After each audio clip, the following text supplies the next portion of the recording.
Good evening, TikTok. So you guys are with me on this journey in Florida to bring into fruition, bring into the now, bring into actually happening, me being governor of Florida. But in order to do that, there is education that is necessary. So I want to educate you guys on the Constitution. Now, as we all know, the U.S. had a constitution, but each state has its own constitution, right? Each state has its own.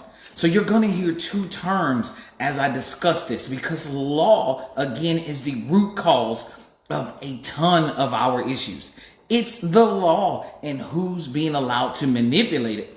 And when we put in structures like the police system, the judicial system, which essentially is the bouncer for the law. If you don't understand that, it's the authority behind the law. This is the consequence of breaking the law. So the U.S. Constitution, if you go look it up, it's been amended, if I'm not mistaken, 27 times. 27 times it's been amended.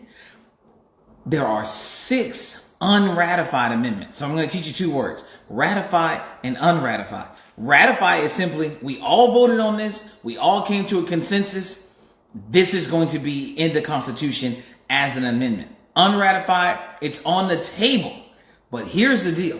There are unratified amendments on the table that are being acted out. That's a problem. And I think that, hey, if it's not voted for and ratified, then we made provisions for someone to make that happen. Florida has 144 amendments. Now, let me explain to you how I'm looking at these amendments.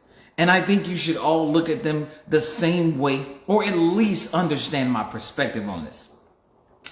These amendments are when you find something that doesn't work, either with evolution or with your direction, then you have to amend it.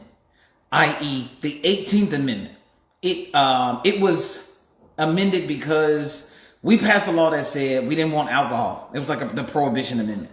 And they said, hey, absolutely not. We want alcohol. So they got rid of that one, right? And we know that we've added other amendments to the Constitution, like the Equal Rights Amendment, things of that nature. But some of the unratified amendments, and we're just talking right now about the U.S. Constitution, some of the unratified amendments is things like the child labor law. Who can't come to a consensus about child labor laws? What's on the table in reference to child labor laws?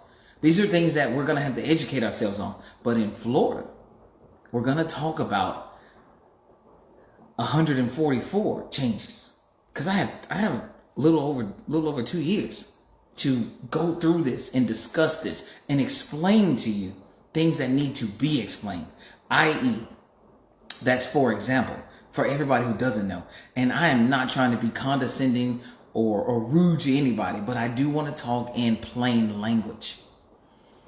Who would have thought that we live in a society today where I can speak to you in English, in the English that most of us Americans understand, but when we go to law, they start using Latin terms.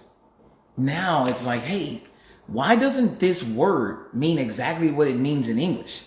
Well, because we decided to write it in a way or do things in a way that most of you do not understand. Now let's talk about resources. And this is important. I can see when I go to the grocery store that there's food in there. Those are supplied resources. If I can't afford these supplied resources, it doesn't mean that the resource isn't there. It means that I don't have the means to purchase it or acquire it. That means that I cannot ingest that resource to help me out or nourish me. Now take that to the educational realm. America, go look it up, has the highest amount of money being paid to go to college. We pay the most out of everyone. There are we'll just give you an easy number. There are over 60% of Americans who cannot afford to be lawyers. You can't afford it. You have to go into debt in this country to educate yourself if you don't do it on your own. And let's be clear about something. Honestly, ask yourself, even if you self-educate, we have a structure in place that decides whether or not you are certified or not. You could give the same information, but if you do not have the certification from an institution, it will be deemed null and void, or you can't practice in that area. This is a structure we put in place. So if the majority of Americans have to go into debt to educate themselves with the resources available for everybody to do, you can go online and learn practically anything you want to today. Why won't we hire you if you know it? Because you don't have the certificate to prove it. Even though you can do it, you can speak it, you can verbalize what you're doing. This is the type of thing that we cannot continue to let happen. It's hurting a lot of people. So we have to start looking at some of the foundational structures we have in place to start making these changes, which again is why I say take a hard look at the law. We need to, in all states, start to get regular, common Americans that are not institutionally educated in law to sit these positions and leverage the resources, i.e., I am an IT by profession, but when I get in office, I'm going to make sure that on my staff, there is a legal person there that I can leverage their knowledge in order to do what I need to have done, change what needs to be changed. And for lack of a better words, bring the conversation back and to everyone's table. Everybody needs to be a part of the conversation. I can't remember the last time I felt a part of the conversation. Even if you go vote, sometimes when you're reading that stuff, you don't feel like you're a part of it because you're looking at it like, well, what is this? What does this mean? And they're using different words and Latin words in different root languages. The information's there. But if your pathway to education was not in that direction, then you're at a disadvantage. But you cannot argue that the resources aren't available. You just can't afford to get them. There are a lot of Americans who can't afford to get them. Let's be the actual change. Let's stop talking about it and actually put someone in place that's going to make those changes.